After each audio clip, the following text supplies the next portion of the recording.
Tanks are pressing for strongback retract. Dragon is in, configure for terminal count.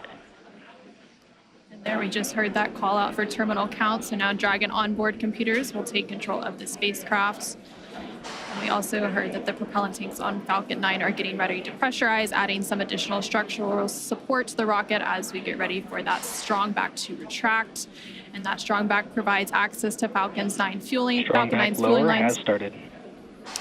That strong back lower has now started, and again, that strong back provides access to Falcon 9's fueling lines and umbilicals for both propellant load and the different gases being loaded on board. And what you should see on your screen is there's those clamp arms that are around the second stage just below Dragon. They're going to open up, and once they're fully open, then that strong back or the TE can begin to recline away from the vehicle. Now, initially, we are going to recline that TE just about 2 degrees away from the vehicle, and then we will fully move the TE about 45 degrees away up at T0. And they're maybe a little hard to see on your screen, but the clamp arms are opening up there. There's a better view. Looks like the clamp arms are now fully open, so that TE will begin to move away from the vehicle. Very slow and slight, but just enough to get two degrees away from the vehicle. And then coming up in less than 30 seconds at the T-3 minute mark, the first stage liquid oxygen or LOX load will complete. And we'll continue to check through a couple more fueling milestones, including one around the T-2 minute mark before flight, where we'll hear liquid oxygen loading is complete on the second stage. And now you see all of those white clouds on your screen. Those are clouds of vapor, and they're completely normal, and we'll see them continue to build up as we get closer to launch. This is because liquid oxygen is super chilled, so a little of it will boil off in the warmer Florida air.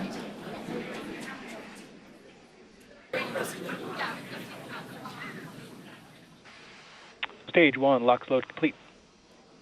Great call out there. Stage 1. Count and on.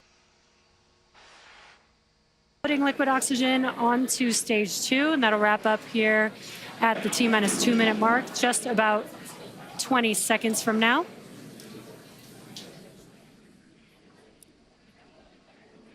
And once we finish propellant loading, that will mean that 1 million pounds of RP1 and liquid oxygen will be loaded onto Falcon 9 here, just under 10 seconds.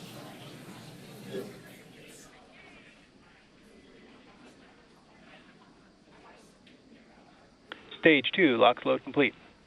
We just heard confirmation that the stage 2 liquid oxygen loading is now complete. We are under 2 minutes away from launch. Gas closeout has also begun. So we're now isolating all of the feed lines for the different gas systems from the Falcon 9 rocket. And those gases will then get vented overboard through umbilicals and the strong back. And you just heard that call out that Dragon is an Ground gas aisle. closeouts, expect loud venting. Well, you can hear that venting now. Obviously, rockets are very loud, and the sound can impart pressure loads back on the rocket itself. The ton of water absorbs and prevents the sound from hitting the structure and reverberating back onto the rocket. And that call out for auto idle puts the rocket in a state the flight computers understand before it takes over, making sure the transition to final countdown is smooth and all the flight computers on board are in sync and configured for launch. Falcon 9 is in startup. And now we just heard that Falcon 9 is in startup. Dragon is in countdown.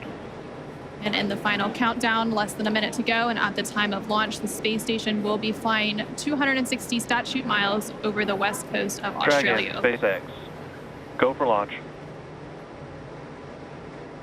And great call out. SpaceX, Dragon 10, copy, go for launch. Great call out that we're go for launch, and we do have a large crowd here in front of Mission Control. T-minus 30 seconds. Waiting to watch Crew 10 take off today.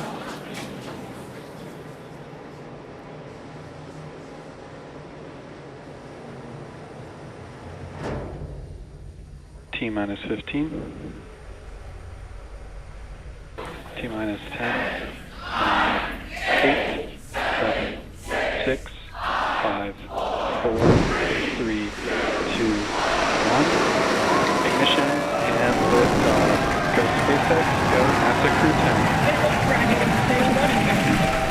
Copy, 1 Alpha. And liftoff of Crew 10 now soaring to the pitching down International range. Space Station. 1.7 million pounds of thrust now propelling Falcon 9 and Crew 10. And we're continuing to get good call-outs on the first stage performance so far.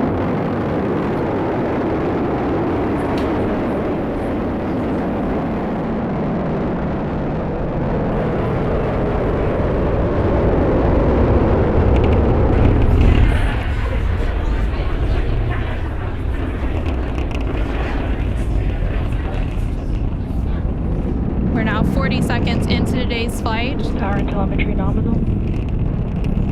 Continuing to get good performance call-outs. Duty, throttle down. Yeah, we are throttling down the engines in preparation for max Q. What great timing that was. We just passed through max Q. That's the largest structural load that the vehicle will see on ascent. Vehicle supersonic. Stage 1, throttle up. We're now just over 1 minute and 10 seconds into today's flight, traveling at more than 1,400 miles per hour. Stage 1 Bravo. And we just heard that SpaceX call out copies, 1 for Bravo. 1 Bravo, which means we're in the second and final abort mode for the first stage, continuing to get good performance. And the crew already pulling over 2 Gs. Next up, we'll have a couple of events happening in rapid succession. Back chill started. First will be that engine chill on the second stage impact engine, which we just heard. And then we'll have MECO, or main engine cutoff, where the 9 engines on the first stage will cut off ahead of the first and second stages will be separating from one another. Then the single Merlin vacuum engine on the second stage will ignite and continue to carry Crew 10 to orbit while the first stage begins its journey back to Earth. Now we're just 2 minutes into today's flight. The vehicle is traveling just under 4,000 miles per hour. We're just about 20 seconds away from those events that Anna just mentioned. The 9 Merlin engines will shut down here in just about 10 seconds for Stage 1, throttle MECO, down. stage separation, and SES-1.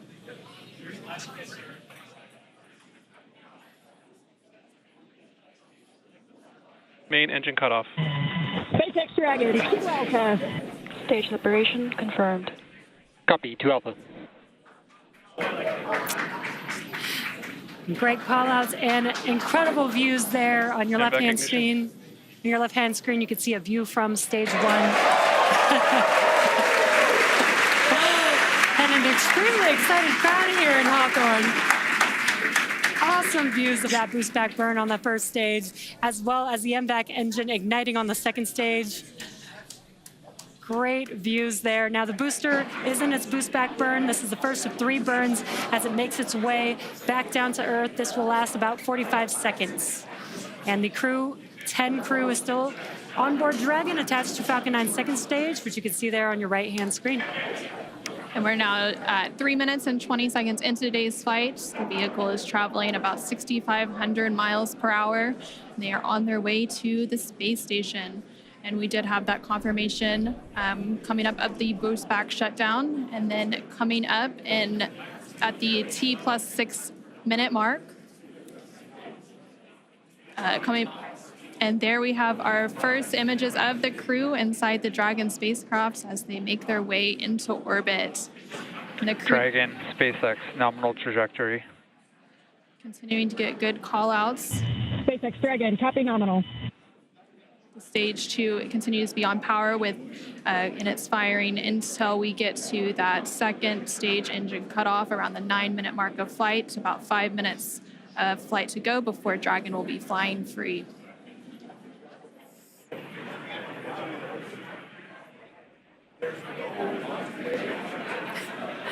Some cool views there on your left-hand screen. That's the first stage booster as it's making its way back down to Earth. This is a ground tracking camera getting these awesome views. And on the right-hand side of your screen, you can see that lone Merlin vacuum engine of the second stage. We're continuing to get good performance on the second stage. And the crew's G loads will dip right when we hit the separation events, and it's going to continue to build up until then. Dragon, SpaceX, nominal trajectory. SpaceX Dragon, copy nominal. We're now at 5 minutes into today's flight. with a liftoff at 7:03 p.m. Pacific, 7:03 p.m. Eastern, 4:03 p.m. Pacific. Continuing to get good call-outs as Stage 1 makes its way back to Earth, and Stage 2 continues to fire, propelling Dragon into orbit.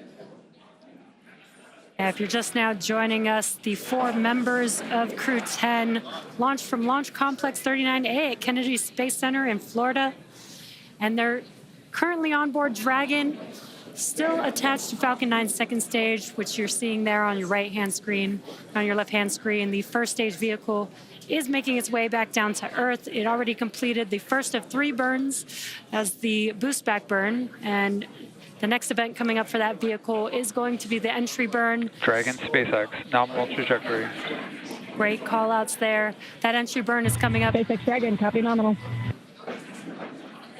That entry burn is coming up here in just under 20 seconds. We'll reignite 3 of those 9 Merlin 1D engines to help slow the vehicle down as it makes its way back into the Earth's atmosphere. We're now just over 6 minutes into today's flight as Dragon and the second stage continue traveling at over 12,000 miles per hour, making their way into orbit and on the way to the International Space Station.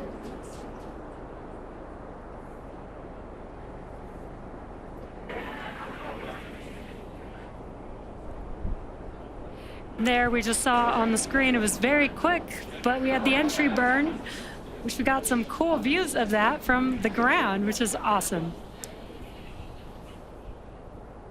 Now the next event coming up will be the landing burn for the first stage. That's coming up here in about 30 seconds. Dragon SpaceX, nominal trajectory. Again, great call outs for SpaceX Dragon, copy nominal. Confirmation there from the crew as they continue to make their way into orbit. Now 7 minutes into today's flight, the first stage making its way back down to Earth and the second stage continuing to fire. This is an awesome view. Let's see if we can see the center engine relight for that landing burn here in a few seconds.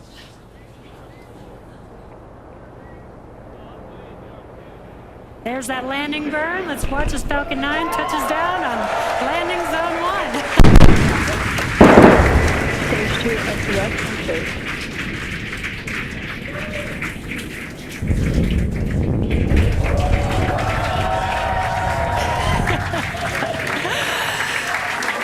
And the crowd here is excited to see Falcon 9 touch down on landing zone 1.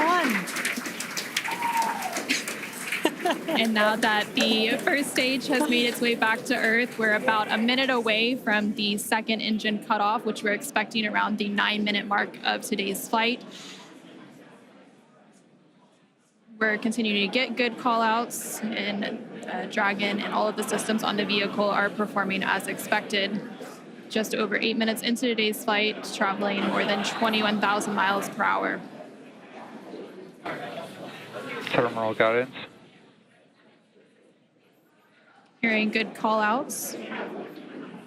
We're about 30 seconds away from that second engine cutoff, and then shortly after that, about a minute or so later, we will have orbital insertion. SpaceX Dragon, Shannon.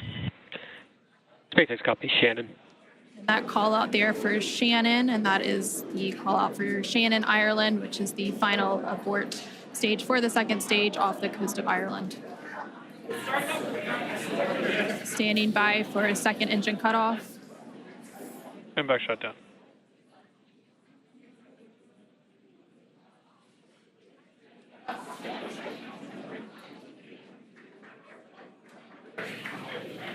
Dragon SpaceX, nominal orbit insertion. And there we heard, SpaceX Dragon, copy. there we heard confirmation Launch of escape system disarmed. good confirmation of orbital insertion. Crew 10 is now well on their way to the International Space Station following a 9.5-minute flight uphill. Now, the second stage is preparing for Dragon separation here, which should happen shortly, in about 10-15 seconds is what we're expecting. Now we're preparing for stabilizing the second stage so that we can have a smooth separation. And there you can see on the left-hand side of your screen going wild. There on your screen, you can see that Dragon separation, that second stage making its way. And Dragon is now flying free. 10 minutes into today's flight, that was about a minute after we had that second engine cutoff and orbital insertion. And it looks like a good separation, good rates. Dragon now flying free. There on the right-hand side of your screen, you can see some first images of Crew 10 inside the Dragon Endurance spacecraft as they're now successfully in orbit. Dragon, SpaceX Chief Engineer on Countdown 1. On behalf of the entire Falcon team, we thank you for flying with Falcon and wish you a great mission. Over to LD. It was an honor flying with you this evening. We wish you well on your journey and give Crew 9 our best. Thank you for flying SpaceX.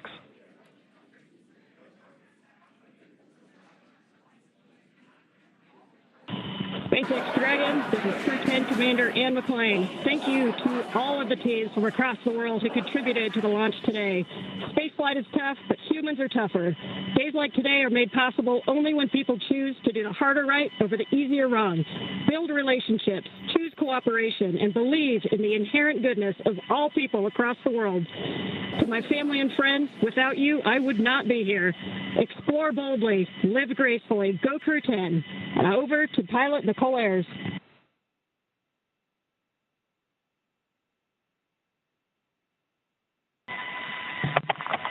Pilot Nicole Ayers again. We're not the first humans to get to orbit, and we wouldn't be here without the bravery and hard work of those who have paved the way for human spaceflight. We now get the unique perspective of Earth without borders and get to revel in the connectedness of humanity. I would be remiss to not once again acknowledge those who helped me get here, to this wonderful view and this perspective, to the teachers, coaches, fellow officers, fellow teammates, Raptor Nation, to my friends and family that encouraged my dreams from the start. Thank you. I wouldn't be here without you.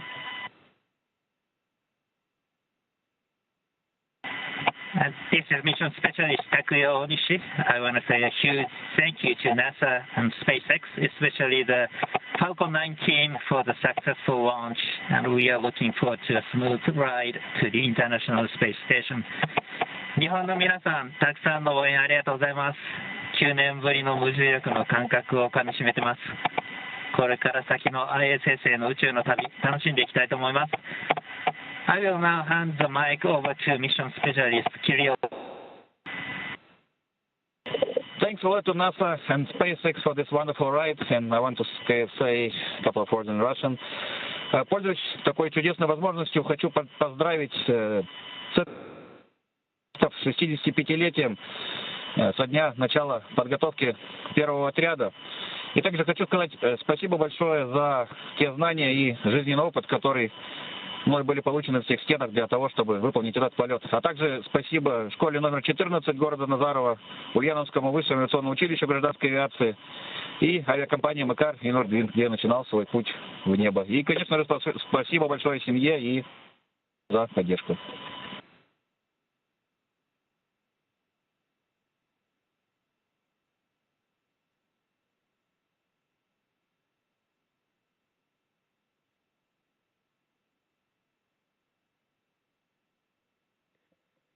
Thank you, Crew 10. At this time, I can report nominal dehumidifier activation and service section Draco checkouts. SpaceX Dragon, copies.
And such great words from Crew 10, as well as the core here in Hawthorne and Mission Control.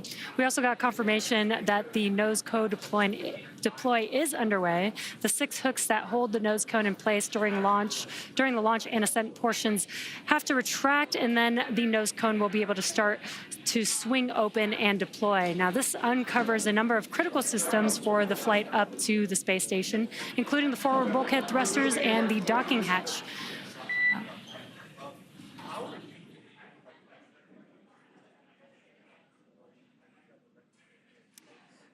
Just pausing in case there were going to be any comms.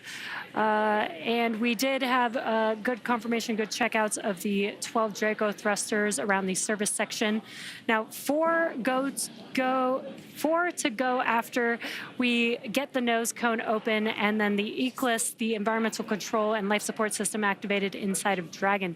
Now, soon the crew will be able to get their visors open and get out of their suits and settle in for the ride to the space station.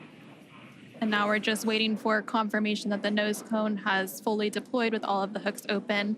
But just to recap a little bit, we did have a successful liftoff of Crew 10 about 18 minutes ago at 7:03 p.m. Eastern, 4:03 p.m. Pacific. And following an approximately 9-minute ride after liftoff, we had that orbital insertion, and Dragon and Crew 10 were flying free and well on their way to the International Space Station. They now have an approximately a 28-hour journey before they do reach their destination of the space station, and that docking is targeted for tomorrow, March 15th at 8:30 p.m. Pacific, 11:30 p.m. Eastern, to the forward-facing port of the station's Harmony module. Between now and then, Dragon will perform a series of burns as it catches up to the space station, and that first burn will be a phase burn about 30 minutes from now at 4:52 p.m. Pacific, 7:52 p.m. Eastern. And the nose cone is about 75% open at this point. Human spaceflight has come so far in the last 5 years with Dragon. In addition to flying people, SpaceX's Dragon spacecraft also enables researchers the opportunity to fly critical science to orbit.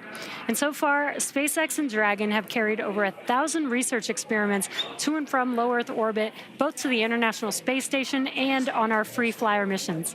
From DNA sequencing to 3D printing studies enabled by Dragon, and the space station tests Dragon and the space station test a variety of technologies, systems, and materials that will be needed for future long-duration exploration missions. Now, every mission yields critical science and research and learnings that help make life both on Earth and in space better.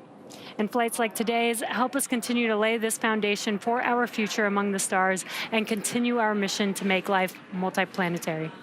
Once Crew 10 does arrive to the International Space Station, they will, of course, partake in some additional science and research. They will have over 200 experiments that they will contribute to during their time aboard the International Space Station. Again, we're just standing by for confirmation that that nose cone has fully deployed. And we may also get some additional look inside the cabin of the crew. As we patiently wait for those views, we are trying to see if we can get some views. We were seeing some views from the second stage. This looks like it might be a view from the forward. Dragon SpaceX, nominal nose cone opening and forward bulkhead Draco checkouts. SpaceX Dragon copies and confirm nominal ECLIS activation and go for visors. There we heard confirmation that the nose cone has fully deployed and that the crew is now able to lift their visors. And there, again, we're seeing some views inside the Dragon Endurance spacecraft with Crew 10 on their way to the International Space Station. Affirm, you are go to open visors. Copy. Great calls there. They're go to open visors, which means that shortly they'll also be able to get out of their suits and get comfortable for the entire ride on Dragon to the International Space Station. And from left to right on your screen, there's Roscosmos cosmonaut Kirill Peskov, NASA astronaut Nicole Ayers, NASA astronaut Ian McLean, and then far on the right-hand side of your screen is JAXA astronaut Takuya Onishi.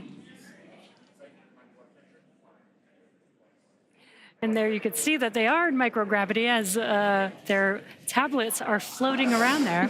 They do have them attached to a little string that helps allow them so that, you know, as they're strapped into their seats, they don't lose their tablets. We're now just over 20 minutes into today's flight following that successful liftoff at 7:03 p.m. Eastern, 4:03 p.m. Pacific. There you're getting an over-the-shoulder view between the commander and pilot, so Anne McLean and Nicole Ayers.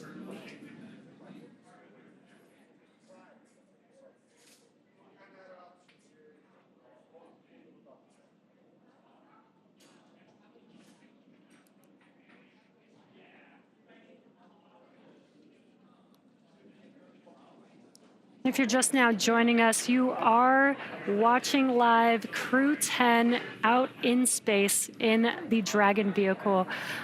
They lifted off from Space Launch Complex 39A at 7:03 p.m. Eastern Time. Dragon SpaceX, there are about 3 minutes remaining in the current ground station pass. At this time, you're welcome to introduce your zero-G indicator. We're using the full crew cam so we can see all 4 crew members right now. All right, copies. Thank you, SpaceX. We'd like to introduce the Crew 10 G indicator. Takuya is holding him up. This is a hand crochet origami crane. The Japanese origami, hand crocheted in the United States, and his name is Drug, which is the Russian name for friend. Origami is the Japanese art of folding paper. This is a nod to the unique and deep cultural traditions from which each of us come. While we're from different parts of the world, we are brought together in this bold endeavor, and we represent all of humanity.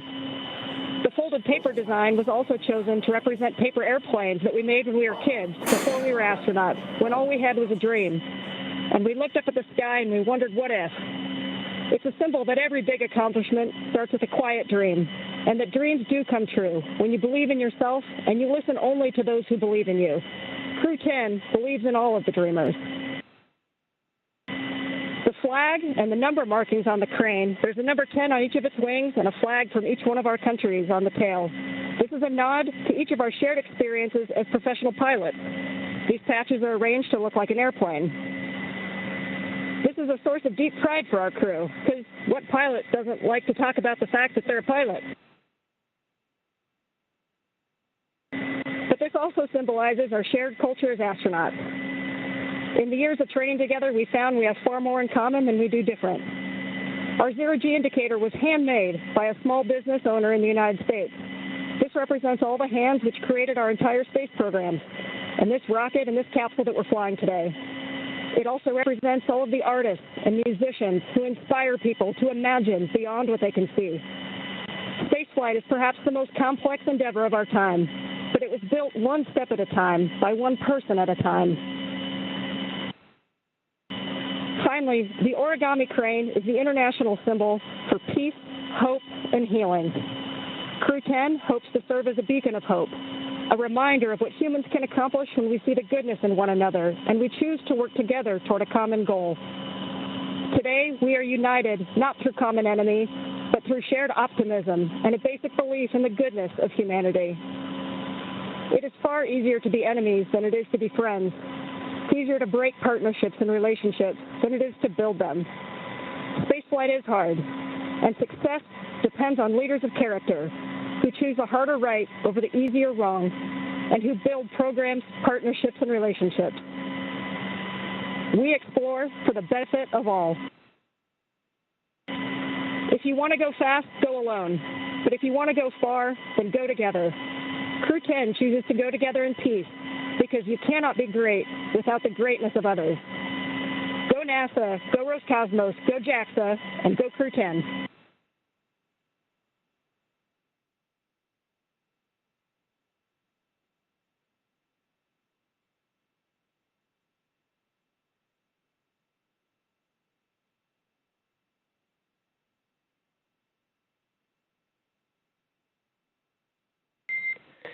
Dragon SpaceX, we really appreciate those words, Anne. Thanks for introducing.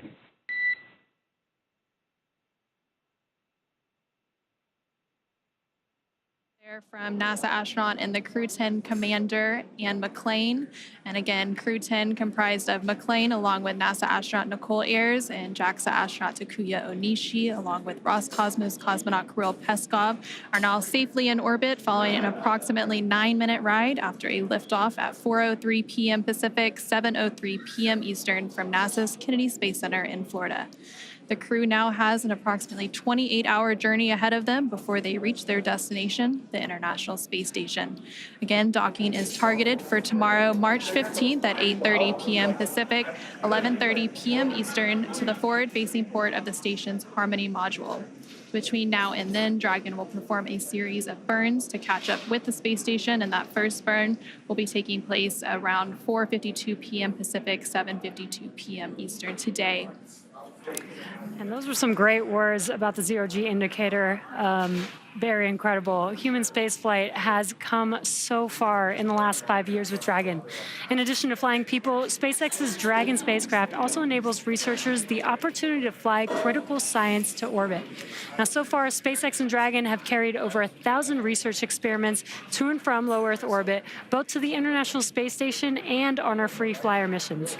From DNA sequencing to 3D printing, studies enabled by Dragon and the space station test a variety of technology, systems, and materials that will be needed for future long-duration exploration missions. Every mission yields critical research and learnings that help make life both on Earth and in space better.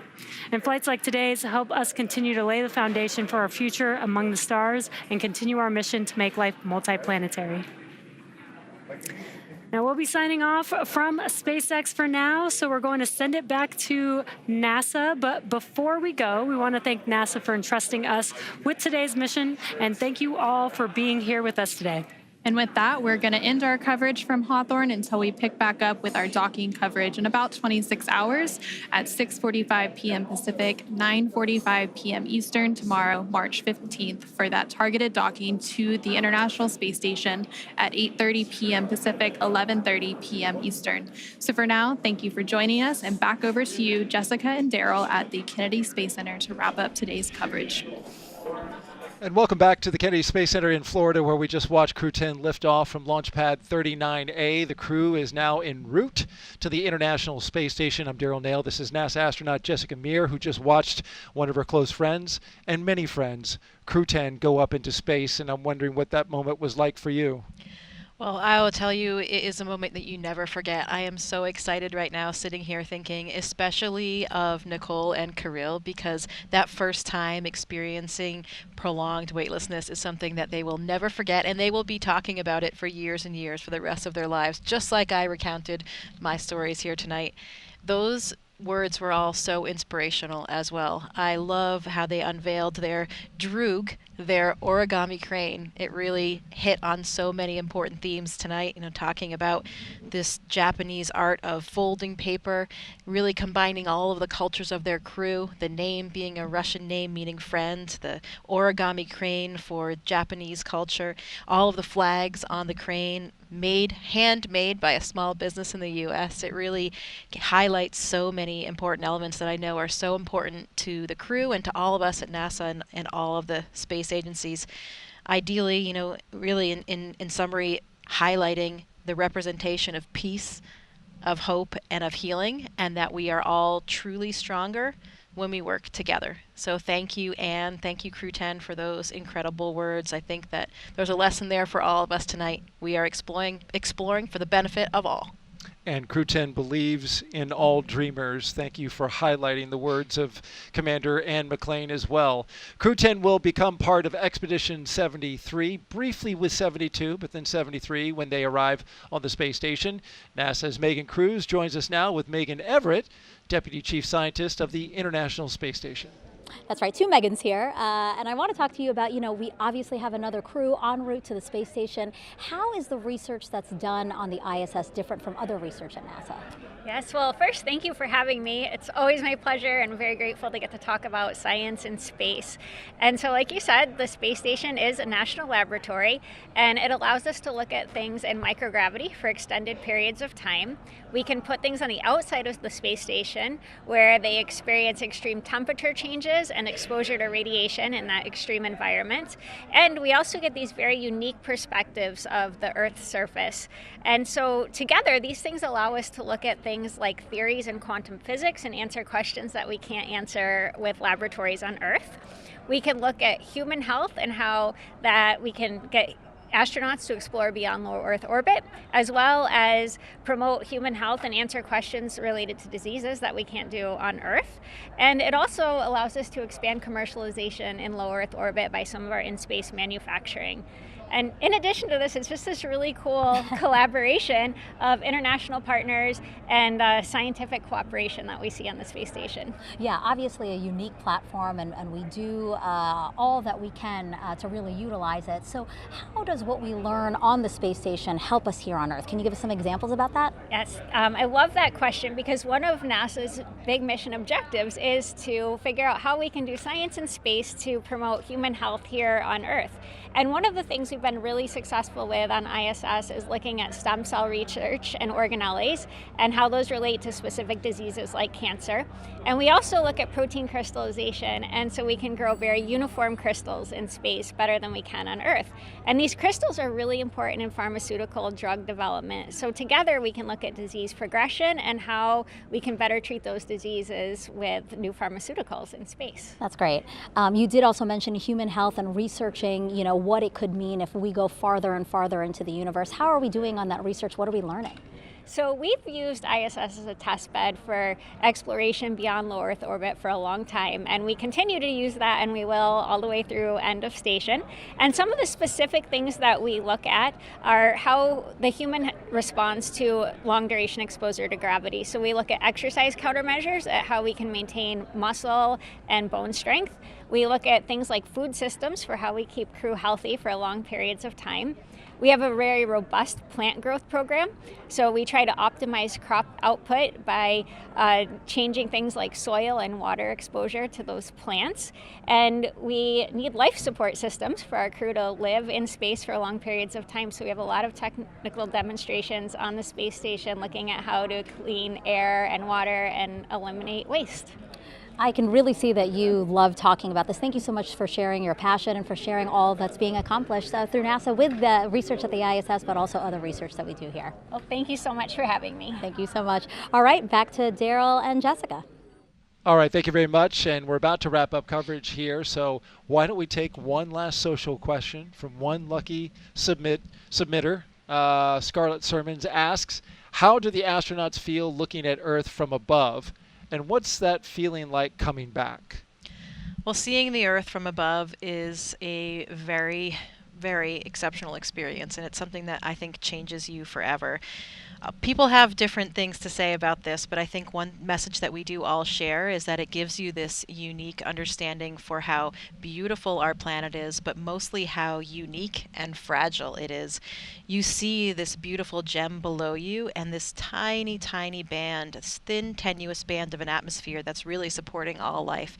And you realize that we need to take care of this planet, that it is one planet and we have to protect it. Secondly, one thing that I really was struck by was seeing how interconnected everything is. You see all of the land masses with no boundaries, you see all the continuous oceans, and you realize how connected everything is, how we really are just one human. We are all here together, in it together, as one. It's easy as humans to have these man-made imposed boundaries that we see delineated on the globe, but for us as astronauts, we realize that we are truly all in this together. Well said, Jessica, and let's go ahead and end it on that. Right here on NASA Plus, you can follow us along with Crew 10's entire journey to the station by listening to real-time audio commentary of the mission. Just scan the QR code that you see right there at the bottom of your screen, or if you're watching us on your phone, you can just do a screen grab and then click on it later. Crew 10 is on course to arrive at the International Space Station around 11:30 p.m. on Saturday, believe that's going to be March 15th. On-camera coverage of docking and arrival will resume about 2 hours before it docks on NASA Plus. And of course, that's always a big moment when the crowd, comes together on ISS.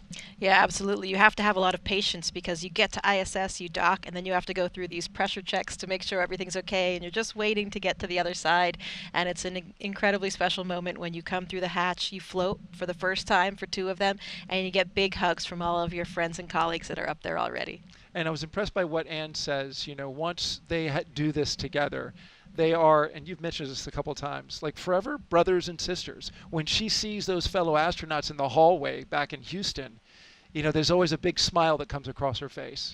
Yeah, it's a bond that you have forever, spending that time in space together, having that shared experience. It's something as astronauts we want to share with our friends and family, how it feels, what it's like, and it's hard when they haven't experienced it. But with other astronauts and other cosmonauts, you have this instant special bond because you all have that shared experience together.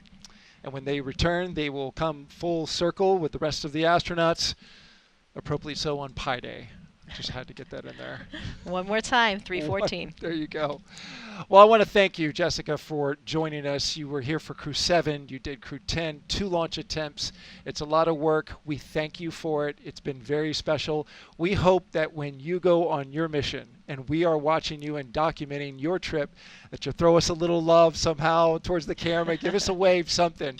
We will be rooting you on. Absolutely, Daryl. It's been such a pleasure to be here sharing in the excitement for Crew 10 today. Go Crew 10. Go Crew 10, go NASA, go SpaceX. And an important reminder about upcoming launches. NASA and SpaceX will return to the ISS in late April with CRS-32, a resupply mission launching from Kennedy, and then Crew 11 several months from now. Again, a huge thanks to all of us, for all of us, from all of us, to you, and to our guests for joining us today. But most importantly, thank you for watching. You can keep up with any Crew 10 updates to this mission using the online resources you see on your screen just there below. For everyone here at NASA and SpaceX, and for Jessica Meir, I'm Daryl Nail. Have a great rest of the day. We leave you now with a look back at highlights from Suit Up to Liftoff. Crew 10 is getting suited up, ready to go. Time now for the traditional card game. Crew 10 walking down the hallway. And here they come, taking their first steps outside as they prepare for their journey to the International Space Station. And we are off. The crew on their way to Space Launch Pad 39A. Ann McClain, Nicole Ayers making their way into their Dragon spacecraft Endurance. And here come our mission specialists down the crew access arm, Takuya Onishi and Kirill Peskov. There they are rotating back. Dragon, SpaceX side hatches closed. Ignition and liftoff. Go SpaceX, go NASA Crew 10.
resilient, and learns from every single flight, every single step, and I'm very proud of the team. Dragon Endurance is on orbit now, and it's very healthy, nominal spacecraft separation, nominal orbit insertion. The nose cone opened just fine. We tested out the forward bulkhead Dracos. Those are doing fine. All the Draco thrusters are firing well. We did a phase burn a little while ago around 7:56 Eastern, and that went well. Falcon 9 performed extremely well. You saw the booster land at landing zone 1, and the one thing, and Sarah will talk more about it, is that you saw a little piece of foam come off the second stage tank on the LOX tank. It's there for insulation. That was in the video. And so that was no issue for the flight, no recontact with Dragon at all. On Wednesday, we ended up scrubbing the launch, and the team did a great job with that scrub. It turned out on the hydraulic system, there's a series of clamps that have to release the Falcon 9 at liftoff, and they have to move out of the way so that the rocket can then clear the launch pad. We saw some signs of air in the system that in the past SpaceX has been able to bleed that air out of the system. If you've ever had squishy brakes in your car, it's the same thing, where you have air in the system, and so you don't know the hydraulic system response. They tried to flush that air out of the system on launch day on Wednesday. We couldn't get comfortable that all the air was out of there, so we took the prudent course of action and we scrubbed that day. And then SpaceX went in and bled the air out of the system. In some points of the lines that go to the Falcon 9 Heavy side of the system, they were able to get all that air out and ran a bunch of checks overnight, last night and into today, and the system performed very well today. Really, the vehicle is doing well on orbit. Dragon, we're not really working any issues. We have about a 28.5-hour launch to dock profile, setting up to rendezvous at 11:30 p.m. tomorrow night. The crew will go off duty this evening about this time. They'll do a few things like grab some air samples and then set up some cabin temperature measurements, and then other than that, they'll be off duty. As you saw, the weather was just awesome today. We couldn't ask for a better day here at the launch site in the abort weather. The mission events heading into docking, we'll have a Dragon mission management team tomorrow evening around 8 p.m. And then we'll have this crew will get into their suits around 9 p.m. And then approach initiations right around 11 or 10 p.m. Eastern tomorrow night, and then docking at 11:30. And we should have the hatches open about 1:30 in the morning. So we're looking forward to docking and starting off the handover. Can't thank the team enough, and I'll turn it over to Dina. All right. Thank you, Steve. And thank you all for being here. It was a spectacular launch. Really happy to have the crew on their way to the International Space Station, and looking forward to seeing their happy faces on board very soon.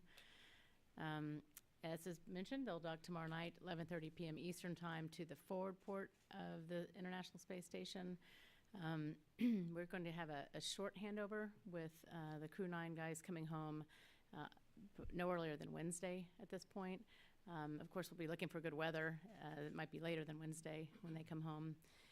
We're trying to keep the handover shorter because recently and last year we've had some handovers that were more extended, waiting on good weather, and so we don't want to lose any good opportunities that we might have in this case.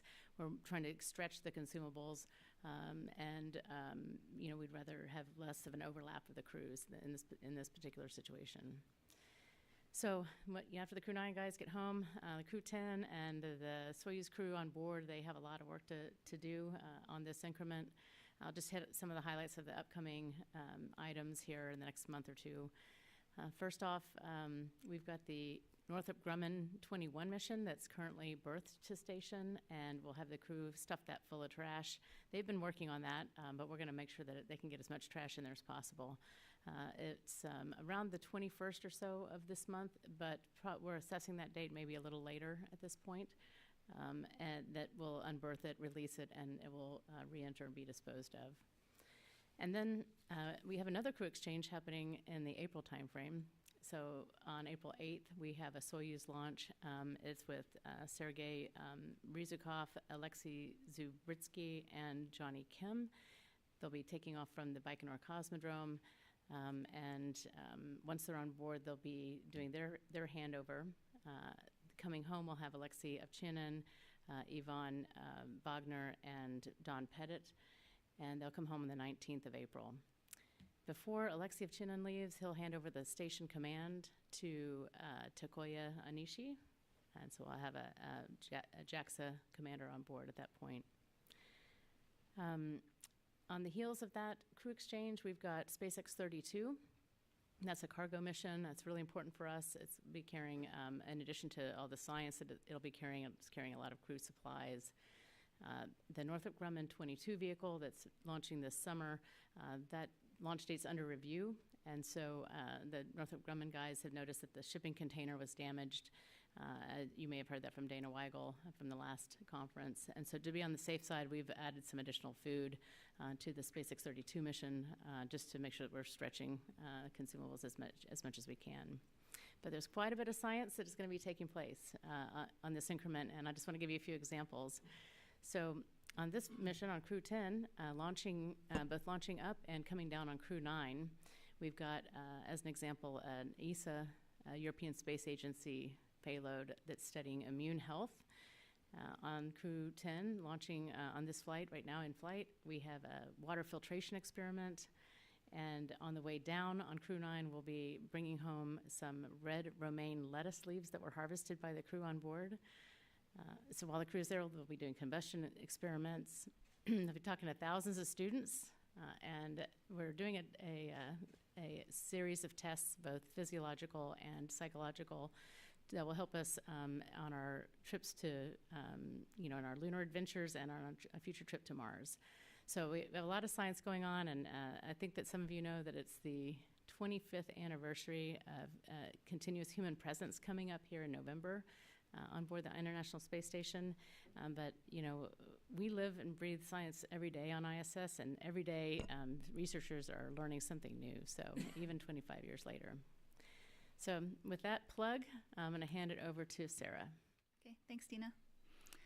Well, it has been an exciting week, as always, down here at Kennedy Space Center in Florida. And it's an honor to be here today, having just launched our Crew 10 mission to the International Space Station. This was our first launch to ISS so far this year, and when it docks tomorrow night, it'll be the 45th Dragon and the 14th with a crew on board to visit the orbiting lab. So this mission was particularly dynamic, as many of you were aware. A little over a month ago, as Steve mentioned, NASA and SpaceX switched the Dragon spacecraft supporting this mission to accelerate the Crew 10 launch and ultimately the Crew 9 return. These types of schedule changes represent an enormous amount of work under the surface, from adjusting hardware milestones and test dates on multiple spacecraft to juggling traffic of the visiting vehicles on ISS, coordinating launch and reentry events with numerous external agencies, expediting hardware and cargo shipments across the country, and changing final training dates for the crew and operators, and so much more. So I just wanted to say, in all of this, SpaceX and NASA kept safety at the forefront as we methodically stepped towards this launch date while accelerating the timeline by several weeks. And then NASA also enabled this handover, as Dina was talking about, to be a few days shorter than typical, which further accelerates the Crew 9 return date coming up in just a few short days. So we had originally set up to launch on Wednesday, but during Wednesday night's attempt, we detected an indication in the data that there might be some trapped air, as Steve alluded to, in the groundside plumbing that leads to the hold-down clamps out at the pad. So we cycled the clamps themselves, open and closed several times throughout the count to make sure that the kinematic behavior was exactly as expected, but we couldn't figure out why the signature was still showing there might be some air there in the system. And so out of an abundance of caution, we stepped into scrubbing the launch for the day. On Thursday, the teams fed fluid through those lines to clear any potential trapped air, and then turns out that resolved the issue and set up for a beautiful launch today. So tonight, I found it to be a fantastic day to launch, both being Pi Day and the 23rd anniversary of SpaceX's founding, 23 years ago on March 14th. So yes, we did have Pi in launch control, if you're wondering. And I'm happy to report that Falcon 9 safely delivered the crew and Dragon to their intended orbit, with an anticipated arrival, already been said, about 11:30 p.m. tomorrow, Eastern Time. So if you're watching the webcast, you might have noticed something floating off during the separation event between Dragon and the second stage. This is a piece of insulation foam from our Stage 2 LOX dome, and these insulation tiles are known to sometimes liberate during this separation event. It doesn't pose any issues for Dragon or Stage 2. It's made out of Zotec. It's a foam material that did its job on the way to orbit, and then it's okay if it liberates. After Crew 10 docks to ISS, the next big event for us will be bringing Crew 9 safely home to their families. We're excited to welcome Nick, Alex, Sunny, and Butch back after the time at the space station, and we're inspired by all the groundbreaking research that they completed during their increment. So undocking currently no earlier than Wednesday, March 19th. And as Dina mentioned, we will continue to look at the weather and find the best day to bring the crew home, hopefully next week. So Crew 9 will be the last Dragon mission to return to the East Coast before the recovery transition west that we've all been talking about. So Crew 9 will return to the Gulf at one of our 5 landing sites there, and then we'll have a few Dragon missions that land on the West Coast before Crew 10 comes home in July or August. So I want to say a huge thank you to our launch partners for your trust and collaboration on this launch. There are so many ways that these 2 missions were unique, but I think for me personally, the most powerful was being a more integrated part of the global mission of human spaceflight. So we see ISS as this beacon of international collaboration, and Crew 9 felt like a small part of that, where 2 companies got to work together to the greater goal of advancing human spaceflight missions and making humanity a spacefaring civilization. So that was an honor to be a part of. And yeah, just thank you for having me today. It's an honor to be a part of all this and all the research the crews aboard the space station conduct. Thank you. And Mayumi, Thank you. words? Thank you, Sarah. Good evening, everybody. I am Mayumi Matsura from JAXA. And first of all, on behalf of JAXA, I'd like to sincerely express our appreciation to NASA, SpaceX, and our international partners, and all those who are struggling for today's Crew 10 launch and the continuous ISS operation. And I am very happy to be here to share with you all today's success of Crew 10 launch. And it is a great pleasure, not only for me, but also for Japan, that Japanese astronauts boarded Crew Dragon for 5th straight year since its debut flight in 2020.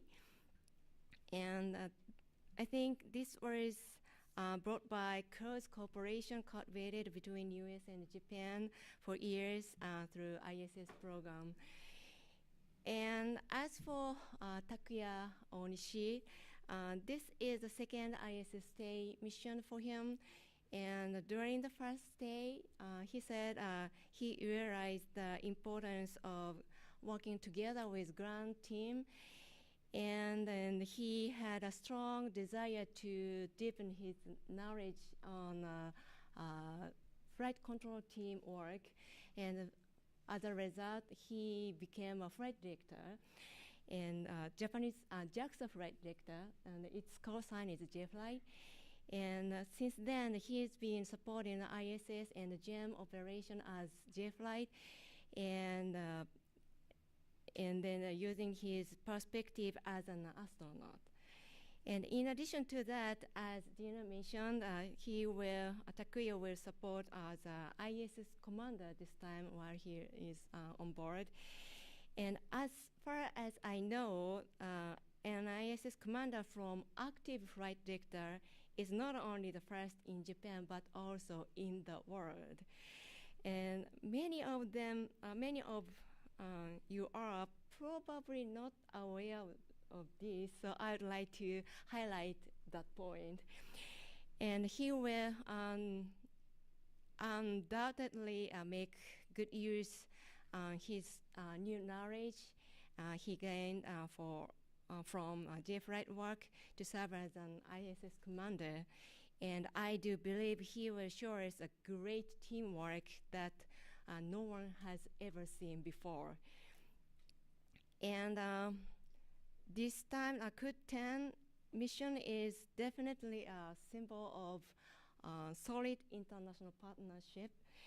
And I know that partnership, not just Crew 10, has been and will continue to be essential for our space activities. And human space activity, as you know, are expanding from ISS, Rio, to further spheres such like Moon and Mars. So today's success based on our international partnership is another step toward the further future space activities.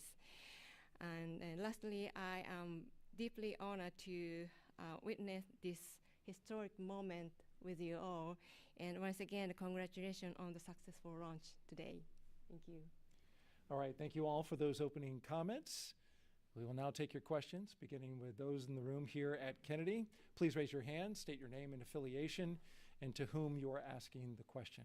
And we'll start with Marcia. NAP. Looking ahead to splashdown, if you undock Wednesday, when might that occur? And given that Butch and Sunny have been up for 9 months, are there any special precautions you're going to need to take to accommodate them, or extra medical tests to learn more about long-duration space flight? And what kind of celebrations are you planning after they've gone above and beyond for almost a year? The first part and see if Dean has anything to add. I think the undocking time we're looking at might be as early as 4 in the morning Eastern, 4 a.m. In terms of precautions, they'll have the standard precautions that any crew has. They'll obviously have their suits that we've sent up and tried them on. They've got custom seats that are made to fit their body and their suits. And then, every crew that comes back goes through a fluid loading protocol just to make sure when they get back that their body is conditioned properly. But they'll go through there's nothing beyond what we'll normally do. They've done training already on the Dragon spacecraft while they've been on orbit to get familiar with the differences in the suits and the umbilicals and the seats and all that. So they'll be ready to come home when we're ready. We'll watch the weather. The weather's always a challenge. It's always windy over the water. We'll have to find the right opportunity. And then in terms of celebrations, I don't think we've thought that far ahead. Obviously, we're excited to get Crew 9 back, and I know Butch and Sunny are excited to come back.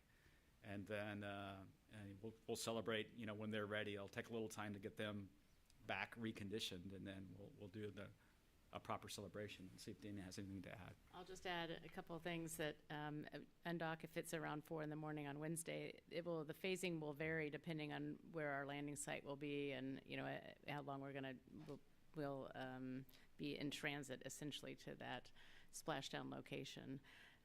Sarah had mentioned that we'll be targeting only certain sites, the Gulf sites essentially in Florida, so we'll have fewer opportunities, but we haven't pinpointed the exact one that'll be available to us.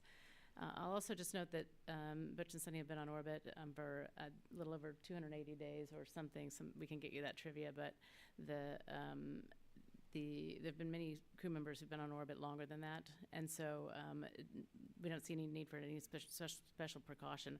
Like any astronauts coming back, there's an acclimation period, and so that'll vary by crew member, and also it does vary by how long they've been on orbit sometimes. So, but I'm not aware of any special precautions or parties, although, of course, you never know.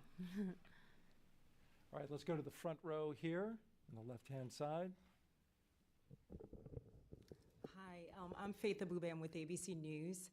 There are several steps before the Crew 10 team docks at the ISS. Are there any more concerns about anything that could possibly go wrong at this point? I mean, obviously there's lots of steps, right? There's a series of maneuvers we have to do. We did one maneuver today, a rendezvous maneuver. We'll do a number of those as well.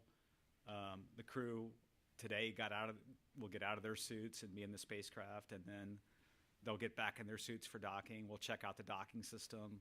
We'll go through all the standard steps. We're going to take it one step at a time and watch the vehicle carefully and watch the crew carefully on the way to rendezvous and docking. But there's nothing unusual so far. The spacecraft is very healthy. The crew's healthy. So we'll just take it one step at a time on the way to docking.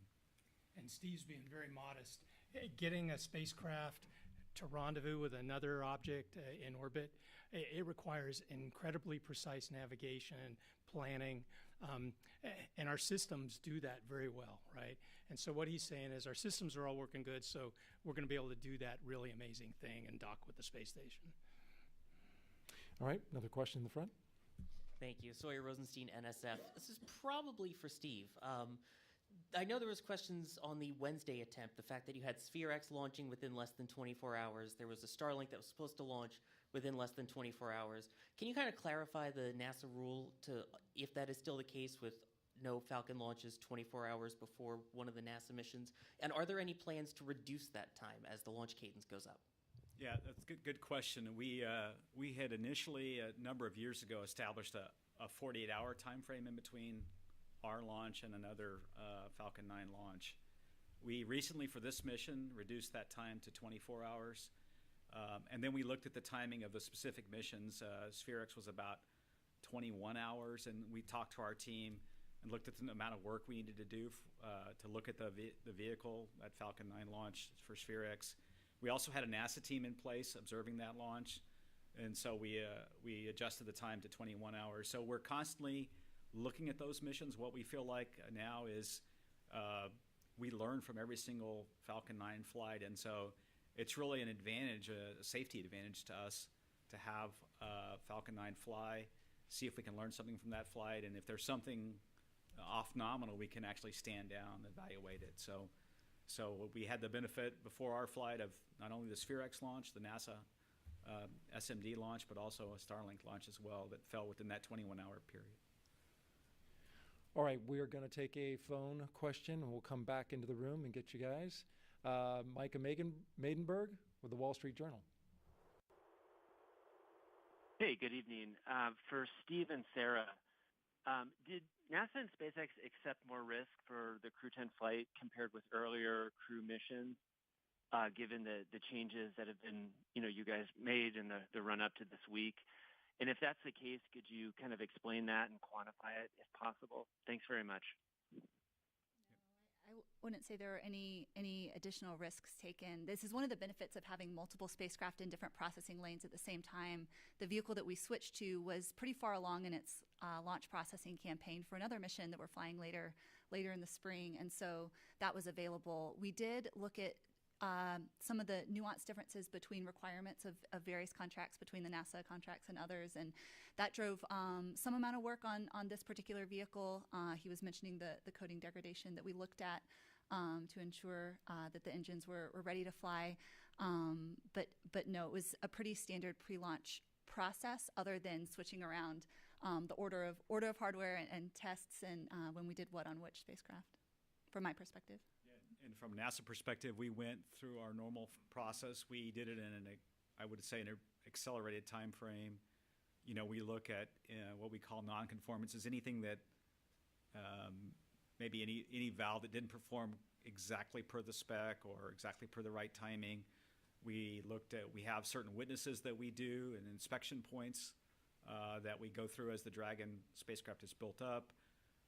We missed a couple of those on the NASA side. We actually witnessed the heat shield installation, but we went and looked at all the build records. We have enough experience with the technicians for the heat shield assembly, and so we felt comfortable with that. Probably the one area that maybe was a little bit more risk, I would say, was the coating on these thrusters. These thrusters had flown a few more times than we had in the past. We went and analyzed that very carefully. We did a set of testing with a very similar thruster. SpaceX did it in McGregor, Texas, and then we went back and looked at the qualification data just to make sure we were good to go. So we went through our standard process, standard flight readiness review and commercial crew, agency FRR process, solicited dissenting opinions, asked our engineers if they were ready, and we felt very confident to go into the launch campaign. And Steve, remind me, the fleet following or the witnessing of tests and inspections that you guys do with us, you often do that you follow not only the capsule that's the primary plan for your mission, but also others. Was this one that you had already been following along with to some extent as well? In following this capsule, obviously we had flown it before. Last time was on Crew 7, and we had started a little bit early to start looking at this capsule. And the capsule also has some upgrades. One of the upgrades that I talked about is a new energy modulator system. We talked about skip stitching on previous flights. We're flying an energy modulator on this particular vehicle that we tested at the Langley Research Center. There's a facility there that we can actually subject that energy modulator to all the loads and forces that we would see in flight. And we think this is a significant upgrade that we're going to go fly. So as Sarah said, we followed the whole fleet, and we were in a good posture to go fly this vehicle. Okay. Question here in the second row. With Talking Space, question for Steve. Thinking about troubleshooting and problem solving, what would be a key, it seems like focus would be a key element to successful troubleshooting and problem solving. What would help you individually and the teams that are part of the organization to focus and have success each day, each challenge? Yeah, I think, in engineering and spaceflight, I was just thinking this morning, I was texting a friend and he asked me if the launch was still on track. I said, yeah, the launch is still on track. Everything's working fine. And then I thought to myself, a spacecraft and a launch vehicle and the pad has millions of parts that have to work correctly, and we have to test those parts. And every single day, and I've been watching our team very carefully ever since the beginning of the year, and they've been focused. They've been going through the testing on the vehicle, been following along with the testing, doing independent analysis that NASA does. And so, we're very focused on this mission, Crew 10, and then we're also focused on the Crew 9 vehicle on orbit and making sure that vehicle is safe to bring the Crew 9 crew back as well. So it's really just attention to detail every single day, making sure that everybody does their job. It's a bit like a football team. Everybody has their job, whether you be an offensive lineman, a wide receiver, or tight end. You have your job to do, and you just watch to make sure that everybody is being diligent and asking the right questions. And the interaction between NASA and SpaceX is phenomenal. On the particular problem we had at the launch pad, the NASA team looked at the data, and SpaceX team looked at the data. We weren't quite comfortable, had multiple meetings back and forth on the data. Just today with a NASA guy, one of our experts on the hydraulic system wanted to replot all the data one last time just to make sure we're ready to go fly, and he did that. And I talked to him before I went on console, and he was ready to go. So. All right, a question here in the front row. Yeah, Eliana Sheriff with Ellie in Space, and this question is for whoever can answer it. The current administration has made claims that the previous administration refused to bring home these Starliner astronauts despite an offer being made. Can you give us any clarity about this? I think the short answer is I can't give you a lot of clarity there because those discussions I wasn't part of. So I can't tell you if they did happen or didn't happen. All I can tell you is NASA is an incredible nonpartisan agency. We get support from whoever is in office. Our presidents always care a lot about what happens at NASA, and it's great to see that trend continue with our current president. He injects a lot of energy into our thought processes, and that's been helpful for us. All right, let's go to the back of the room. Bill Harwood. Hey, thanks. Bill Harwood, CBS News. For really anybody, this mission has taken on this whole thing with Crew 9 and getting Bush and Sonny home that I've never really seen with any other mission to this level. I don't know whether you call it hype or whether you call it, is it reasonable? What do you guys think about that? The fact that you're launching Crew 10, but you can't start a story about Crew 10 without putting Butch and Sonny in the lead. So, and which is fine with me. I'm not complaining about that. I'm just wondering what you guys think of that from a NASA perspective, the way this has taken on this life of its own. I can start and then let Ken comment. I appreciate all the interest in the mission. I appreciate the interest in NASA, but for us, it's really about doing the job that we do every single flight to get the Crew 10 Dragon spacecraft, the Falcon 9 vehicle, ready to go fly, to fly the crew that we have on that spacecraft to the station, and then execute the handover. And it's the same thing with the spacecraft that's there. Just a few days ago, we inspected the thermal protection system, just like we would for any mission, to make sure that it's good to go, return home with the external high-def cameras on the space station and also the robotic arm. So we try to just focus on what's important, and what's important is really making sure that we can safely return the crew and safely get the crew there, and I try to avoid with my team getting too much into the hype, and they are so focused and doing their job. I'm so proud of both the SpaceX and NASA team for doing their job in this situation that's, as you said, Bill, it's a little different than what we experienced in the past, and I'll see if Ken has anything to add. I'll just say it's great to see how much people care about our astronauts. If it was me, I might use different words. I think people use words to describe things based on their point of view and their frame of reference. For me, if I was going to describe the crew, I would describe them as professional, devoted, committed, really outstanding astronauts. Okay, we're going to go to the phone line for our next question. Chris Davenport. Hey, thanks very much for doing this. And Sarah, thanks for mentioning that piece of insulation foam that came loose from the second stage. You said this has happened before and doesn't pose a problem, but the word loose insulation foam is just going to generate a certain response given, And I'm just wondering if this is something that SpaceX is going to look to try to fix and prevent from happening again, or if it's something that just happens and is unavoidable. Thank you. Yeah, so these foam tiles are mounted to our LOX dome, which gets very cold. The temperature changes drastically throughout the course of it successfully getting the vehicle into orbit. And so it's, I would say, expected that occasionally you'll see some liberate just because of the thermal environment that it's exposed to as it's doing its job to get to orbit. On our satellite missions, there's actually an adapter that covers these foam pieces that the satellite is mounted to, and so you don't see it as commonly then. But Dragon, which has a kind of open air trunk, you'll more commonly see these pieces coming out of stage 2. But this is a known risk that we carry in our system that we've analyzed and we've expected because we've seen it before. So. And I think the good thing about the foam, right, at Dragon, at Falcon 9 Dragon separation, as Sarah said, that foam is contained within the trunk. Dragon's moving away, so in terms of velocity that foam could make contact with anything, it's very low. It's a very lightweight piece, and so SpaceX has assessed that, and we know that's not a concern. I'm sure that's one of the things that SpaceX will go look at, and as they always do, to see if they can correct it over time. But in this time frame, it's not like some of the foam kind of scenarios we've had in other programs. All right, we will come back to the room after we take one more question on the phones from Joey Roulette with Reuters.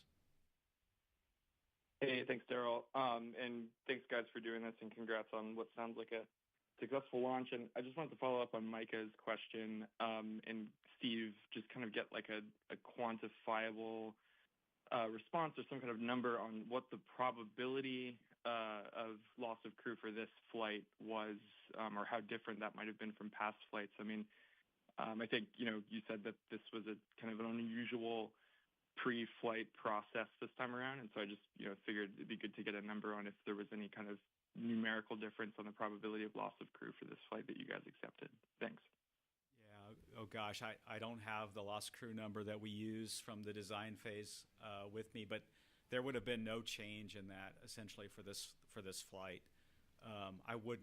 We wouldn't have assigned a new loss of crew risk for this flight based on our process. Again, I felt like we started looking at capsule 210 endurance late last year a little bit because we thought we might be in this situation. So we started looking at some of the non-conformances. We started looking at some of the data. I mean, the Dragon vehicles, if you just compare them, they are all virtually identical except for capsule 206. The very first spacecraft, the prop system's a little different on that one. So in terms of, the safety risk for this vehicle, it really was unchanged from any other previous flight. So we didn't assign any new loss of crew number for the flight. Okay, so the front row here, Will has a question. Hi, Will Robinson Smith with Spaceflight Now. Thank you all for your time this evening. Question to Steve and to Sarah. In the write-up after the launch readiness review, it was mentioned that the leak issue that was present in B-1086 when it landed and had the subsequent fire, that was cleared to move forward with this launch, but that root cause had not been found yet at that point. Has that been resolved now, and did this flight provide any additional data that might help clear that? Thanks. Do you want me to go for it? Or? Yeah, so we are still moving through our root cause of why the fire originated. But what we did ahead of the SpaceX mission and the Crew 10 mission is we asked ourselves, of all the possible causes, could any of these have any correlation or connection to what will happen on the ascent phase of a mission, which is what matters for this mission. And in this case, the answer was no. We found that there would have to be 3 separate anomalous events all happening simultaneously in the first 2 or 3 minutes of flight in order to see anything like what we saw there post-landing. And so that got us comfortable with with it not being an elevated risk to this mission. And SpaceX did a great job of looking at, I would say, forensics from that booster, the 1086 booster on the drone ship. They actually looked at a particular fitting that might have been a source of a fuel leak. It had a very interesting signature where it wasn't as, of course, when you have a combustion event after landing, you're going to see a lot of heat damage components. This one wasn't, so they think maybe this particular fitting might have been leaking a little bit of fuel on that particular booster. We went and analyzed our booster. We did a static fire. We didn't see any fuel leaks. We actually sniffed for fuel to see if there was any present in any of the 9 engine bays. There was not. We actually went in on a couple of the bays and looked at this area where there was a fitting, and so that's a potential root cause. And then we looked at, the thing that you would be worried about if you had a fuel leak is a LOX leak during ascent. The vehicle that we just flew was very tight during static fire. It was tight during all the testing at McGregor. And so that gave us rationale to go fly the flight. And of course, SpaceX resumed their other missions as well, and we learned from those flights. Okay, the third row. Sorry. Yeah.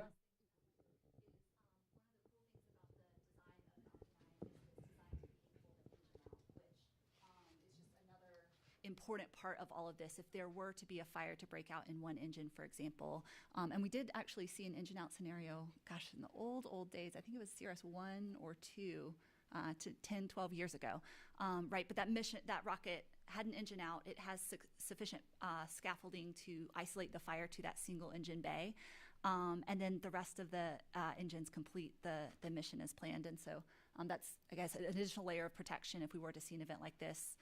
We wouldn't expect it to propagate to the rest of the rocket. Saparo with NBC News. Thanks again for doing this. This is for whoever wants to answer this one. I'm sure you're still seeing this as I am. What do you say to people that are still calling Butch and Sunny stuck or stranded, quote unquote, and calling Crew 10 a, quote, rescue mission?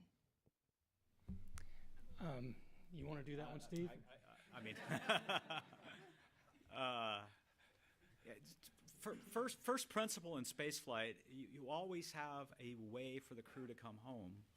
And Butch and Sunny have had a way to come home all the way back to the crewed flight test mission. If you remember, their vehicle, if there would have been a contingency, they were going to come home in Starliner first. Then we transitioned to the Crew 8 vehicle and then the Crew 9 vehicle. So they've always had a way to come home. To me, we are embarking upon a handover with 2 crews. And Butch and Sunny happen to be part of the expedition now. They've been there for a number of months, almost 10 months now. And they've executed spacewalks and they've done science. And so for me, it's a normal handover. Uniquely, this time we launched Butch and Sunny with a Starliner and we're bringing them home on a Dragon. That's the only difference to me, and maybe Ken has something to add. Yeah, if you look at it mathematically, by percentage of the original planned mission, this is the largest percentage extension, right? That's probably how we engineers will think about it in the future, is mathematically. There's been other really long extensions. We've had other people stay up there a really long time. But if you look at what was expected and what they ended up with, this one's was a big percentage of the initial plan. But every astronaut that launches into space, we teach them, don't think about when you're coming home. Think about how well your mission's going, and if you're lucky, you might get to stay longer. And it really is a gift when you get to stay longer in space. On my most recent flight, I did get to stay a little bit longer than we'd planned, and I was so happy that we did get to stay longer. The reasons were terrible that we stayed longer on our mission. But one of the positives about everything that happened was more time in space. And Don Pettit is up there right now. I flew with Don 20 years ago. The only time we ever came closer to an argument in space was when we argued over who might get to stay longer, because they were talking about having us extend for an extra 6 months and spend a year in space. Neither one of us got to, so we both got home. And then he eventually won that because he flew again and is still up there now. Standing up, Ken. Hi, thank you for doing this. I walked in a little late picking up the camera, so I'm wondering about the ISS leak. Can you report anything about that? A lot of people are wondering about that. Is it mitigated? Is it getting worse, getting better? What are you doing? Thanks. Sure. So you're talking about the Para-colleague at the back end of the Russian service module, and that leak's still ongoing. Our Roscosmos keeps that hatch closed for most of the time, so the only time they go in there would be for accessing the Progress vehicle in order to get consumables or supplies out from a Progress vehicle, or in order to specifically do inspection or repair associated with that. We monitor the leak carefully and try to determine whether we have additional increases in the leak rate. Right now, it's fairly steady, and so. But again, crew does not go in that module very often, so we just take little short snippets of data here and there as we go. The investigation has been ongoing, and Roscosmos leads the investigation. We have our team as well providing assistance in terms of testing or analysis and providing data. But our team is working very closely with the Roscosmos team on that. I'd say the status has not really changed. Are they doing any stress testing of the materials to see what it can take up to? Thanks. So we on the NASA side we do have some of the Russian materials, and we are doing testing on those types of materials, various types of tests that we've pre-coordinated with our Roscosmos colleagues. Our Roscosmos colleagues also, they of course understand their material very well and perform some tests. So the answer is yes, and we are trying to correlate what we're seeing and go over those results as we have them with our Roscosmos colleagues. Another question to the front of the room on this side, ABC News. Thank you again. I'm not sure if you've spoken to them yet, but what's been the reaction to the successful launch by the crew, the Sunny and Butch team on the ISS? And how significant is it that we had a female pilot and a female commander on Crew 10? So first of all, I think it's really cool that we had two females in the flight crew, two women in the flight crew. And I think it's cool that Anne's one of them because she was one of the first in a two-woman EVA. I don't know, Sarah wanted to talk a little bit about that. Oh, I was just telling them before this that I've got 3 daughters at home that I know were watching tonight, and so I was excited to see them on board, and thankful to them for a milestone that hopefully many more will follow after. And Dina may have gotten something from Crew 9. I'm sure they're excited. Have you heard anything yet, Dina? About coming home? Yeah, about the fact that Crew 10's on the way. Oh, well, I have not heard yet, but the launch occurred while the crew was asleep. They might have gotten up and taken a peek. I'm not sure, so I've not really heard anything yet. But it's possible that they were just quietly watching. I suspect they're excited that there's new faces coming, right, and new people coming, and they know they're going to get to come home with see their families pretty soon. So. All right, the question there in the fourth row, gentleman back there. Hi, thank you so much. I'm Nick Valencia with CNN. This question is to dovetail off of an earlier question, but for you at SpaceX, Sarah. Ken may not have been part of the conversations for the initial offer from Elon Musk about bringing these astronauts home earlier, but I imagine as the director of Dragon that you might have been. I'd love to know what the specifics were of that offer, what was made, and to who was it made at the Biden administration in the White House. Yeah, so I wasn't in the conversation either. I'm grateful for the leaders in our nation in the spheres of politics and policy. My sphere is engineering. But what I do know from almost 15 years of working with this exact team with Commercial Crew and ISS is that NASA is always looking at multiple options, every option available for any operation that they may go do, and then many contingency options for when the unexpected inevitably happens. And so I got to see that in this case, and we certainly brought all the ideas we had to the specifics of the operation. And then we were just thankful to be a part of the path that was chosen. Yeah, SpaceX has been a great partner for us. Whenever we have something come up that's a little bit different on orbit, they help us figure out how to handle it, how to modify Dragon or come up with an extra way of dealing with our different contingencies. Okay, let's go to the other side of the room now. Yes, hi, I'm Bert Dick from the National Space Society. My question is for Dina and anyone else who might want to answer. It's always impressive to see the partnerships the diversity, the collaborative efforts. We have NASA, JAXA, Roscosmos here. How do all those collaborations point to mission success and the objectives of the International Space Station? And also, I work with a lot of students, and for the others, what lessons can I share with students about the success and how this works?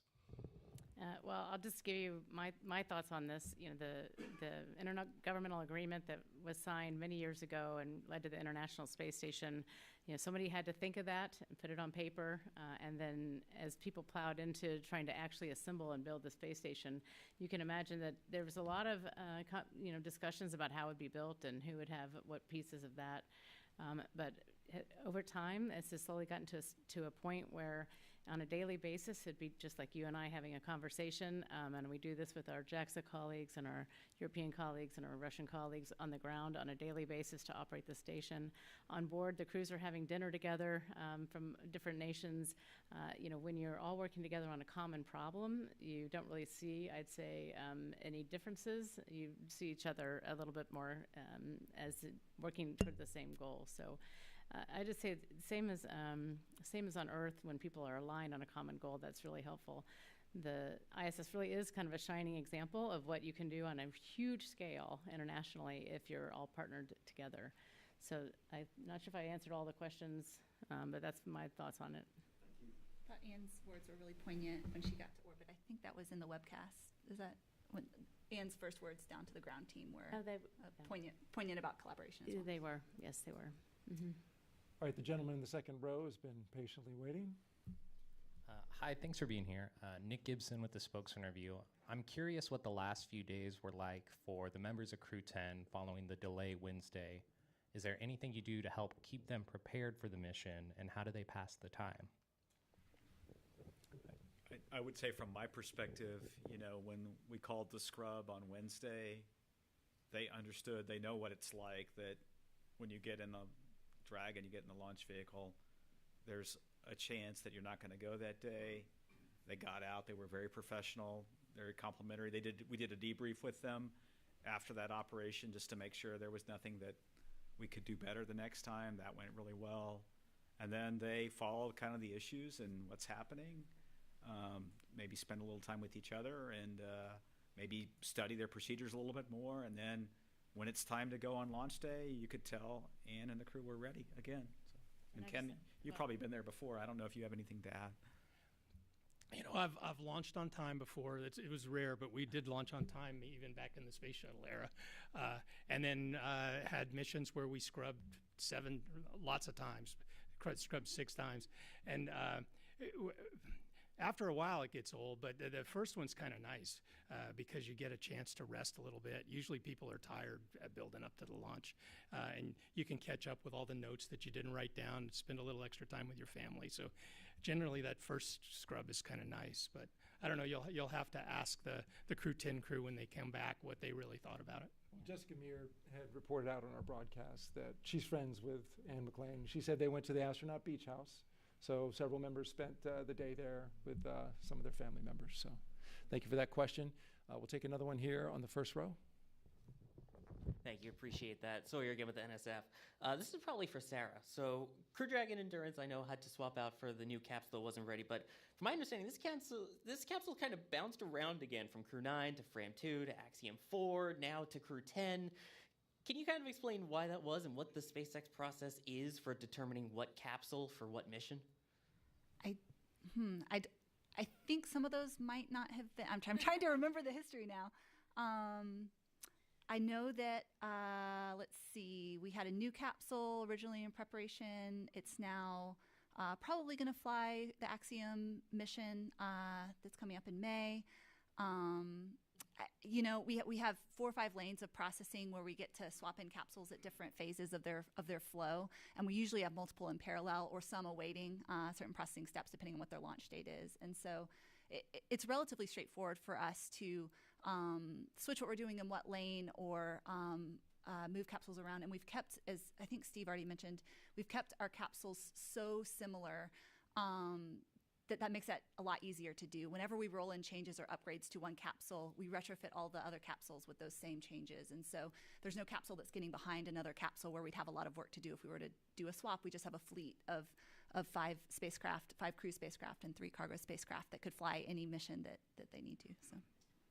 Time is almost up. Sorry, Steve. I was going to say I'd have to go back and look. I think at one point the new capsule was you're testing my memory, but I think at one point we were going to fly it on Crew 9 maybe, and then we moved off of that new capsule off of Crew 9. But I would say that building a new capsule, it takes a lot of hard work and dedication, and building some new components up. You know, we had built the first 4 capsules kind of in fairly rapid succession over a couple of year period. 206, 207, and then 210 and 212. And then now this one's a little lagging behind, so sometimes it takes a little longer when you got a vehicle that's lagging behind. But the thing I would most compliment our team and SpaceX on is the adaptability. When we looked at the manifest and saw that, hey, we'd really like to fly this mission in March ahead of the Soyuz handover, and we looked at capsule 210, and our team started looking at it to see if we could go really get all the data reviewed. We pivoted together very quickly, and that is the beauty of having multiple capsules ready at multiple times for multiple missions. And we, NASA, appreciate that, and we took advantage of that. So, Okay, our time is almost up. We'll take another question from NBC News in the back. Gina, this might be a question for you. 2 quick ones. First, you mentioned that 4 a.m. Wednesday might be the earliest opportunity for Crew 9 undocking. So is there a world where they would have splashdown? I know we don't know exactly where they're targeting, but would that potentially be the same day? What would be the soonest possible? And then the other question I had is, we know Elon Musk talked about the possibility of deorbiting the ISS as soon as 2027. I'm curious what your thoughts are, if that's possible. To take the first question is, I think it is possible we could splash on the same day. Certainly, very, very possible. Again, it just depends on the transit time associated with where the orbit lines up, and then the splashdown opportunity that we select on the Gulf Coast. And then I'll just caution you, though, that it could be difficult to find good weather on the very first day. So if you were even trying to pinpoint the day, I'm not sure we've really done that yet. So that would be the no earlier than day. And then in terms of ISS, we are following our policy for the current administration has us deorbiting in 2030, and that's what our international partners have agreed to. We have Roscosmos, who's agreed to go to 2028, and they're working on, we're working with everyone on the deorbit process, more working in that general direction. So that's where we are with that. I know, Ken, if you had anything to add. Just that I would say, Elon's all about going to Mars. He has been since he started SpaceX and before that, right? So it doesn't surprise me that he wants to focus on that. That excites me too. But what I'll tell you is our work in low Earth orbit, our work with ISS, the future work we'll do on our commercial LEO platforms, low Earth orbit platforms, is about Mars too. And one of the fastest ways to get to Mars is to do work in low Earth orbit. So I think we're going to have a lot more time with astronauts doing their work close to Earth in orbit nearby. Okay, we just have a few more seconds, so we can grab one more from Will, and we'll wrap it up. Thanks. I'll make this a quick one. Regarding the future of Dragon return, starting with Crew 10 when they are ready to come back, I know the plan is to splash off the coast of California, but will a Dragon recovery vessel stay in Florida as a contingency, or will both of them move to the West Coast for that? Thanks. So we only need one vessel on the West Coast for the specific setup over here. We have 3 landing sites. They're all very close together. There's no need for with the panhandle of Florida, you kind of needed 2 to take advantage of the entire Florida coast within a certain distance that you could helicopter the crew and cargo to their final destinations. We don't need that over on the West Coast. We've actually already moved a vessel, Shannon, over to the West Coast, and it's undergoing final preparations for for its first missions. And then we actually had a number of facilities, and then some that we're upgrading, some that we're building over here. You may remember we returned 20 Dragons in the early cargo program over on the West Coast, and so we got to leverage that. But yet we have entirely new requirements with commercial crew program and science processing that we've benefited from these later contracts that we want to continue on the West Coast as well. So some new stuff, but also some heritage. All right, thank you all for your questions today, and thank you to the panel for coming in and answering them. If you'd like to listen in to crew audio as they make their way to the ISS, you can snap the QR code that you see at the bottom of your screen. We'll be streaming mission audio commentary at nasa.gov/multimedia. And to continue following the Crew 10 mission, stay tuned to our streaming platform, NASA Plus, or online at plus.nasa.gov. We leave you now with highlights, a look back from suit up to launch. Crew 10 is getting suited up, ready to go. Time now for the traditional card game. Crew 10 walking down the hallway. And here they come, taking their first steps outside as they prepare for their journey to the International Space Station. And we are off. The crew on their way to Space Launch Pad 39A. Anne McLean, Nicole Ayers making their way into their Dragon spacecraft Endurance. And here come our mission specialists down the crew access arm, Takuya Onishi and Kirill Peskov. There they are rotating back. Dragon, space